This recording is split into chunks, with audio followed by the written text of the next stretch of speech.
प्रिय छात्रों, मिथिलेश ज्ञान एकेडमी में आपका हार्दिक स्वागत है। आज हम लोग पढ़ेंगे प्रश्नावली 6.4 का प्रश्न क्रमांक 3, जिसमें दिया है आकृति 6.44 में एक ही आधार BC पर दो त्रिभुज ABC और DBC बने हुए हैं।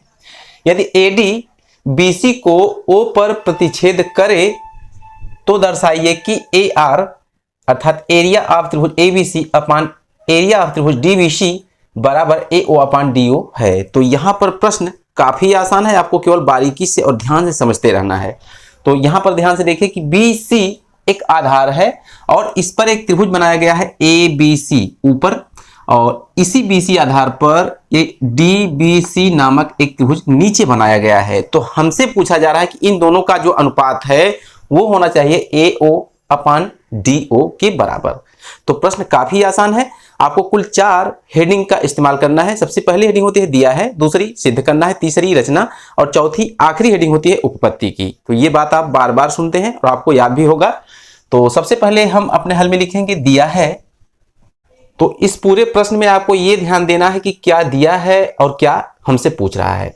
तो यहां से देखिए, एक ही आधार BC पर दो त्रिभुज ABC और DBC बने हुए हैं, पूर्ण विराम है, यहां से लेकर यहां तक हमको दिया गया है। तो इतनी ही बात को हम इस हेडिंग में लिख लेंगे। इसके बाद अगली हेडिंग होती है सिद्ध करना है। तो सिद्ध करना है वाली हेडिंग में हम यही लिखेंगे जो हमें दर्शाना है। एरिया ऑफ त्रिभुज ABC, ध्यान से देखिएगा, एरिया ऑफ त्रिभुज ABC इसके बटे एरिया ऑफ त्रिभुज DBC यह बराबर AO अपान DO, ऐसा हमें साबित करना है। अगली हेडिंग होती है रचना। तो इस प्रश्न में हमें थोड़ी सी रचना की आवश्यकता है, और रचना कैसी होगी आइए पहले हम फिगर में समझ लेते हैं। क्योंकि यहाँ पर देखिए क्षेत्रफल की बात की गई है, ध्यान से देखिए, जो दर्शाना है इसमें क्षेत्रफल की बात की गई है। इसलिए हम जानते हैं और आप भी जानते होंगे कि जब किसी त्रिभुज का हम क्षेत्रफल ज्ञात करते हैं तो उसमें ऊंचाई की आवश्यकता पड़ती है। तो यहाँ पर जो दोनों त्रिभुज ABC और DBC नाम के हैं, इसमें ऊंचाइयां स्पष्ट नहीं है। तो इनकी ऊंचाई को स्पष्ट करने के लिए हम क्या करेंगे, इनके शीर्षों से इस आधार BC पर हम बारी बारी से लंब डाल देंगे तो उसकी ऊंचाई क्लियर हो जाएगी। तो यहाँ शीर्ष A से हम BC आधार पर एक लंब डाल देंगे। ध्यान से देखिएगा, यहाँ से एक लंब हम डाल दे रहे हैं ये डॉटेड लाइन से। तो ये इसको हम नाम दे देते हैं AL, कुछ भी नाम दे सकते हैं आप। AL नाम का एक लंब यहाँ पर पड़ गया है। तो दूसरा लंब हम कहां से डालेंगे, दूसरे शीर्ष डालेंगे। दूसरा शीर्ष क्या है, D है। तो D से इसी BC आधार पर हम फिर से लंब डाल देंगे, तो अर्थात यहां से हम यहां लंब डालेंगे। तो चलिए हम यहां से यहां तक मिला देते हैं, ये रहा इसका डॉटेड लाइन से लंब। तो इस बात को आप अच्छी तरह समझ रहे होंगे, और इसे हम नाम दे देंगे M का। तो AL एक लंब है और DM एक दूसरा लंब है, जो दोनों त्रिभुजों के अलग अलग शीर्ष लंब हैं, अर्थात ऊंचाइयां हैं। तो इसी बात को हम अपने रचना वाली हेडिंग में लिखेंगे। तो यहां पर हम लिखेंगे रचना। तो रचना में हम लिखेंगे AL लंब, ये देखिए लंब का संकेत होता है। AL लंब किस पर है, BC पर है, तथा दूसरा लंब क्या है, DM लंब है किस पर, उसी BC पर है। तो लिख देंगे यहां पर खींचा, ये पूर्ण विराम। अगली और आखिरी हेडिंग होती है उपपत्ति। तो अब प्रश्न यह उठता है कि हम उपपत्ति की शुरुआत करें कहां से। तो हम उपपत्ति की शुरुआत वहीं से करेंगे जो हमने शीर्ष लंब डाला है। ये दो नए हमको त्रिभुज दे रहे हैं, ध्यान से देखिए। एक त्रिभुज है ALO और दूसरा त्रिभुज है DMO। तो इन्हीं दोनों त्रिभुजों को हम ले लेंगे और इसमें हम कुछ करेंगे। तो आइए देखिए क्या करेंगे। यहां पर लिखेंगे त्रिभुज ALO, ध्यान से देखिएगा, ALO तथा त्रिभुज दूसरा क्या है, DMO में। तो इसमें हम क्या करेंगे, ध्यान से आप देखिएगा, इन दोनों को हम समरूप साबित करेंगे। और कैसे, क्योंकि देखिए जब हम किसी रेखा पर किसी बिंदु से लंब डालते हैं, थोड़ा सा बाहर समझ लेते हैं। मान लीजिए कि यह एक रेखा है और ये एक बाहर बिंदु है, इस पर हमने यहां से लंब डाल दिया। तो ये जो लंब वाली लाइन जा रही है, इस वाले रेखा पर 90-90 का फॉर्मेशन करेगी दोनों तरफ, इधर भी 90 डिग्री और इधर भी 90 डिग्री का कोण बनाएगी, ऐसा आप जानते होंगे। तो यहाँ पर जो AL है वो BC पर जाके यहाँ भी 90 डिग्री और इधर भी 90 डिग्री का फॉर्मेशन करेगा। तो इधर वाले 90 से हमें कोई मतलब नहीं है, इधर वाले 90 से हमें मतलब है, क्योंकि हमने लिया है ALO। तो हम कोण ALO को 90 डिग्री अर्थात 90 अंश लिख सकते हैं। ठीक इसी प्रकार यहाँ भी देखिए DMO है, इसे भी हम 90 डिग्री लिख सकते हैं। तो कहने का मतलब क्या हुआ कि जो ALO है और जो DMO है दोनों ही 90 डिग्री के होंगे, तो दोनों को हम आपस में बराबर लिख सकते हैं। तो यहाँ पर हम लिखेंगे कोण ALO, ध्यान से देखिएगा ALO यह बराबर होगा कोण DMO। तो ये क्यों बराबर हुआ इसे हम समीकरण 1 कहेंगे। यह क्यों बराबर हुआ इसका रीजन हम आगे ब्रैकेट में लिख देंगे, प्रत्येक कोण 90 अंश का है। तो इसका रीजन हम लिख दिया कि प्रत्येक कोण 90 अंश है। अब दूसरी बात क्या होती है, ध्यान से देखिए, यहां पर देखिए ये जो O है, यहां पर देखिए ये त्रिभुज ये वाला ALO, यहां पर देखिए ये, और इधर देखिए DMO जो है ये वाला, ये दोनों शीर्षाभिमुख कोण हैं। जब ये दोनों शीर्षाभिमुख कोण है तो कक्षा 9 में हमने पढ़ा है कि शीर्षाभिमुख कोण आपस में बराबर होते हैं। तो हम लिख सकते हैं कि कोण AOL और कोण DOM बराबर होंगे। तो इसी बात को हम लिखेंगे, लिख देंगे तथा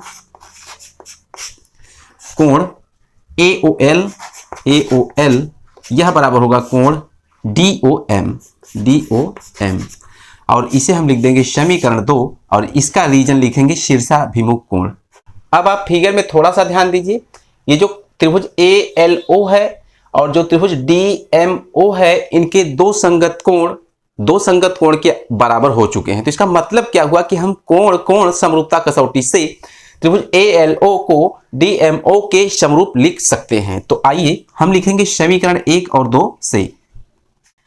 तो समीकरण 1 और 2 से हम क्या लिख सकते हैं, त्रिभुज ALO समरूप है त्रिभुज किसके, DMO। अब इसका रीजन हम इसके आगे लिख देंगे, कोण अर्थात एंगल समरूपता कसौटी से।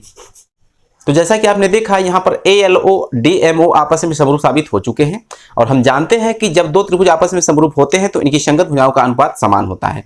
तो अब प्रश्न यह उठता है कि ALO और DMO में संगत भुजा कौन किसके है। तो यही आपका थोड़ा सा बारीक मामला होता है, आप इसको बढ़िया से समझ लीजिए। ये देखिए ALO को हम यहाँ बाहर थोड़ा सा बना लेते हैं, इस प्रकार बनेगा। ये देखिए ये रहा आपका A, ये रहा L और ये रहा O, यहाँ पर 90 डिग्री।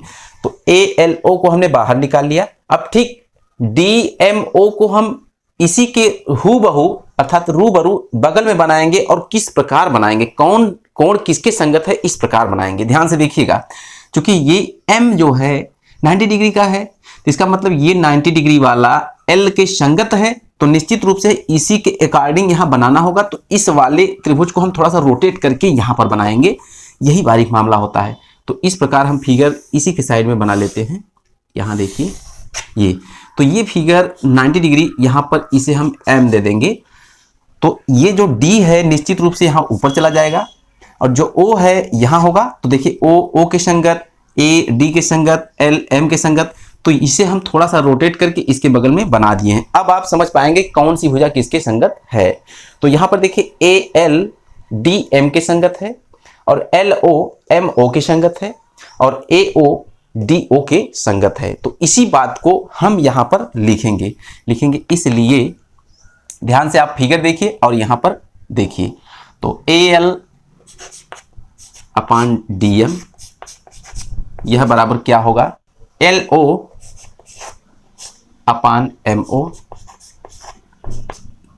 यह बराबर होगा AO/DO।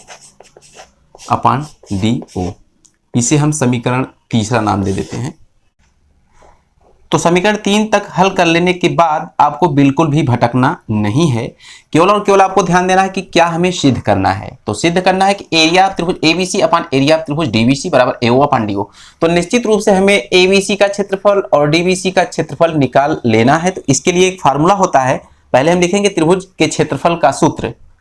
तो त्रिभुज का क्षेत्रफल होता है 1/2 गुणे आधार और गुणे ऊंचाई, ये सूत्र आप जानते होंगे और नहीं भी जानते हैं तो कोई बात नहीं। 1/2 गुणे आधार गुणे ऊंचाई होती है। तो हम बारी बारी से एक एक त्रिभुज का क्षेत्रफल निकाल लेंगे। तो यहां पर हम साइड में देख लेते हैं, ध्यान से देखिएगा। लिखेंगे एरिया ऑफ त्रिभुज ABC और इसके बटे एरिया ऑफ त्रिभुज DBC बराबर क्या लिखेंगे, 1/2 गुणे आधार। तो ABC का आधार क्या है आपने समझ लिया होगा। ये जो ABC है इसका आधार BC है। तो आधार कैसे क्लियर होता है, जिस पर अर्थात जिस भुजा पर लंब डाला जाता है उसी को आधार कहते हैं। और प्रश्न में भी क्लियर है कि BC आधार है, तो यहां पर BC को हम आधार दे देंगे, ये BC है। गुणे ऊंचाई, और A से L के बीच की दूरी को ऊंचाई कहेंगे, तो लिखेंगे यहां पर AL। और इसके बटे क्या होगा, फिर 1/2 गुणे आधार। तो इस त्रिभुज DBC का भी आधार BC है, क्योंकि लंब भी डाला गया है और प्रश्न में भी कह रहा है कि BC आधार है। तो यहां पर लिखेंगे BC गुणे ऊंचाई, तो DM लिखेंगे। अब आपको ध्यान से देखना है, यहां पर जो हमने समीकरण प्राप्त किया है इसमें 1/2 से 1/2 कैंसिल होगा, तो इसे हम कैंसिल कर ही देते हैं। और BC से BC कैंसिल होगा, तो आगे बचेगा क्या, केवल AL बचेगा और नीचे DM बचेगा। तो आपको ध्यान से देखना है कि एरिया त्रिभुज ABC अपान एरिया त्रिभुज DBC बराबर AL अपान DM।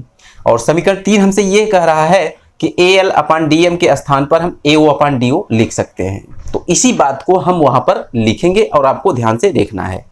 तो लिख देंगे या एरिया ऑफ त्रिभुज ABC अपान एरिया ऑफ त्रिभुज DBC, यह बराबर क्या होगा, AL अपान DM के स्थान पर AO अपान DO लिख देंगे, AO अपान DO लिख देंगे।